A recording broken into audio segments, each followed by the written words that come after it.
Sustainable economic world means that we have a system that is non-discriminating, treats everyone fairly and evenly. One of the drivers behind building this system is to be able to offer very cheap and very fast transactions, and of course very secure transactions to anyone in the world. We saw the first versions of blockchain technology. They have some issues with scalability, the way we handle money supply and also governance.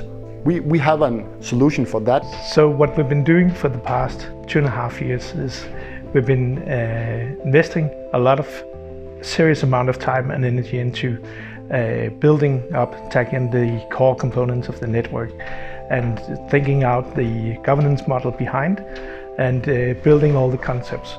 And the reason why we're doing this is because we really think that the time is ripe for building a new monetary system, for creating a system that is detached from politics and that is detached from the current banking system, the centralized banking model. Tagion, it's possible for anyone in the world with a mobile phone to be a user, to enjoy the services of transferring and receiving money, but it's also possible for anyone in the world with a mobile phone to become a node and take part in operating the Tagion network and in sharing the rewards that are given for the work done. We will not own Tagion. At the moment we develop it, but we will give it away to all of the users, all the nodes running the system in the future.